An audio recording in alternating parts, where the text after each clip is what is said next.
जो इस पृथ्वी पर है जानता है कि ईश्वर है, आत्मा भी है, मोक्ष भी है, कर्म है, फलां है, ढिकां है। परंतु इस सब जानने की वजह से कोई आदमी धार्मिक नहीं हो जाता, बल्कि इस तरह की बातें जानने वाले लोग बहुत खतरनाक होते हैं। ये लोग ले जाते हैं आपको अधर्म में, उपद्रव में। ऐसे आदमी दूसरों के धर्म स्थान को नुकसान पहुंचाने की भी सलाह दे देते हैं, वॉयलेंस करवा सकते हैं।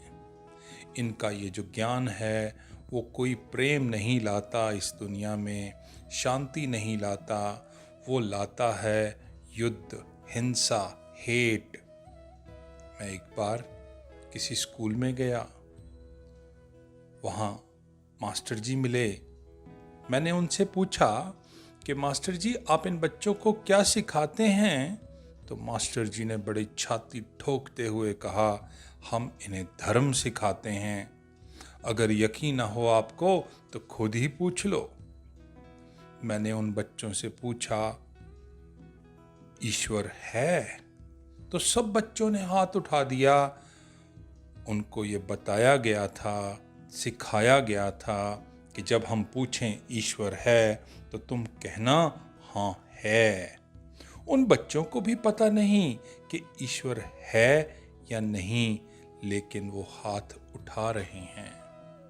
बुनियाद रखी जा रही है असत्य की।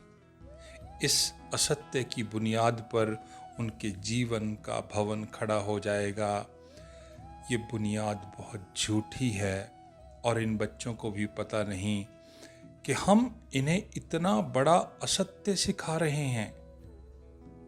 और अगर हम ये आशा रखें कि जीवन में ये सत्यवादी हो जाएंगे तो ये बहुत नासमझी की बात है।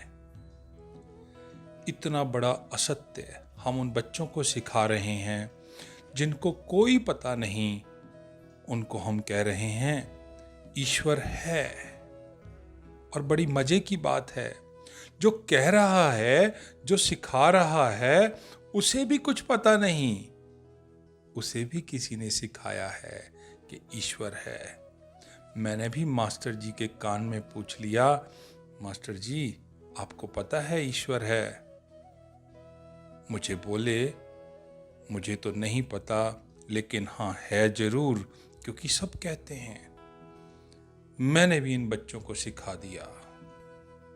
मैंने बच्चों से पूछा, आत्मा है? उन्होंने कहा है। मैंने पूछा कहाँ है? तो उन सब बच्चों ने अपना हाथ दिल पर रख दिया। मैंने एक छोटे से बच्चे से पूछा कि बेटा दिल कहाँ है?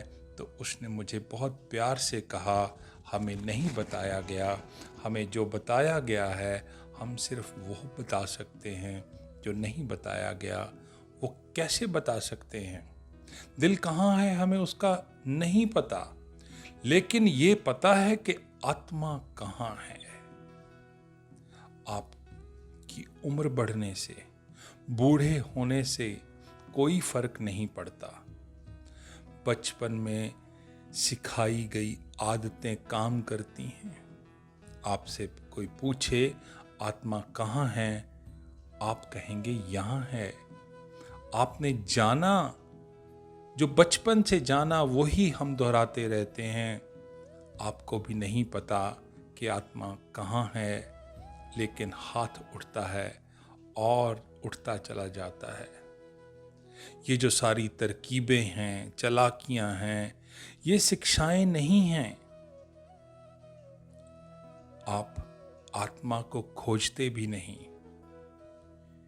क्योंकि जिसके मन में ये ख्याल पैदा हो गया कि मुझे मालूम है, वह खोजेगा क्यों?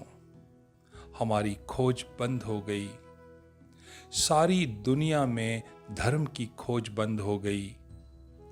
इस कारण से बिल्कुल नहीं कि नास्तिक बढ़ गए हैं, साइंस बढ़ गई है, या लोग बुरे हो गए हैं, या कलयुग आ गया है, बल्कि इस कारण से कि धार्मिक लोगों ने शिक्षा दे देकर हमारे मन में इतना ज्ञान भर दिया है कि हमारी इंक्वायरी बंद हो गई है, खोज बंद हो गई है, जिसका जिम्मा हम नास्तिकों पर नहीं, ना ही भौतिकवादियों पर नहीं, जिसका जिम्मा है धर्म के शिक्षकों पर, रिलीजियस टीचर्स पर, जो हमें लगातार सिखाए जा रहे हैं कि यह है, वो है, ये है, और साथ में ये भी कहते हैं कि डाउट मत करना, नहीं तो भटक जाओगे, रेस्ट कर लेना, विश्वास कर लेना जो हम कहते हैं उस पर।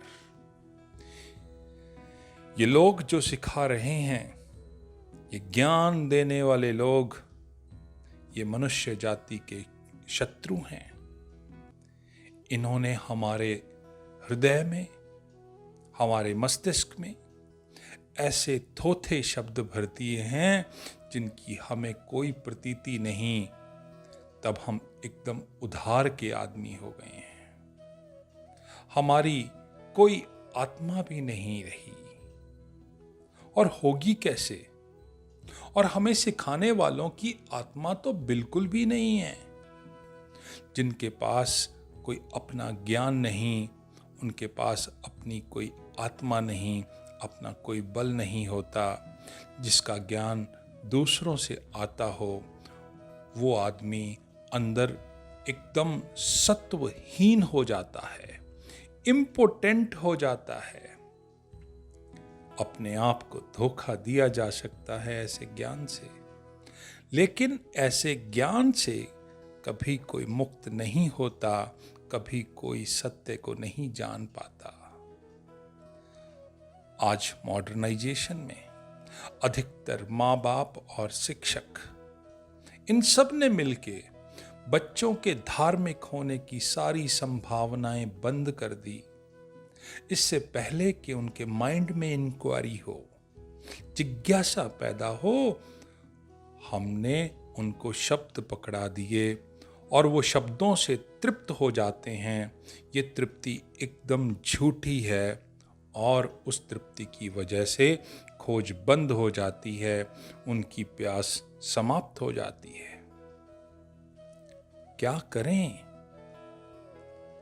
आप ज्ञान को हटा दें अपने मन से, तो आपके भीतर एक प्यास पैदा होगी जानने की, उस सत्य को जानने की।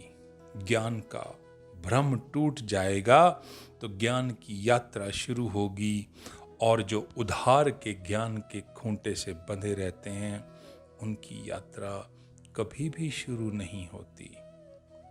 तो सबसे पहला नेगेटिव काम है, आपको अपने ज्ञान से छुटकारा पाना है।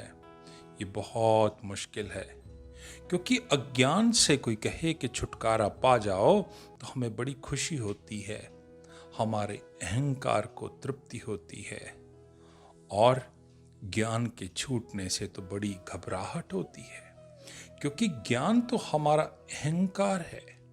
अहंकार के छूटने से बड़ी बेचैनी होती है। कल जो 4 लोग कहते थे कि आप बहुत जानते हैं, महान हैं, और मैं आज खुद ही कह दूं कि मैं कुछ नहीं जानता, तो बड़ी मुश्किल हो जाएगी। कल जो लोग पांव छूते थे, कहते थे तपस्वी हैं, ज्ञानी हैं, वही सब कहेंगे अरे ये तो खुद ही नहीं जानता। ये सारी कठिनाई हमारे अहंकार की है। तो ज्ञान छोड़ने वाले को साहसी होना पड़ेगा इस दंभ को छोड़ने का, और ये काम बिल्कुल मुश्किल नहीं है, 1 मिनट में हो सकता है। इसके लिए कोई पहाड़ ढोना या खोदना नहीं पड़ेगा। ये बोध आ जाए कि सच मैं जो जानता हूं वो मेरा कितना है, जो मैंने जाना है इसकी थोड़ी सी परख है क्या मुझे। जब आपने ये जान लिया तो सारा अहंकार गिर जाएगा, जैसे ताश के पत्तों का घर एक हवा के झोंके से गिर जाता है, क्योंकि उस घर की कोई बुनियाद नहीं, कोई आधार नहीं। ये सब तरकीबें हैं मन को कंडीशन करने की। अगर आपको इस गुलामी से मुक्ति पानी है तो आपको अपने उद्धार के ज्ञान से मुक्त होना होगा। नहीं तो हजारों सालों से ये हमारे धर्मगुरु इस तरकीब को हमारे मन को कंडीशन करने के लिए, हमारे धर्मगुरु, हमारे राजनीतिज्ञ, हमारे पॉलिटिशियंस इसका बहुत अच्छे से उपयोग कर रहे हैं और आम आदमी को गुलाम बनाए हुए हैं। अगर सच में इस गुलामी से मुक्ति पानी है तो आपको इस उद्धार के ज्ञान से मुक्त होना होगा।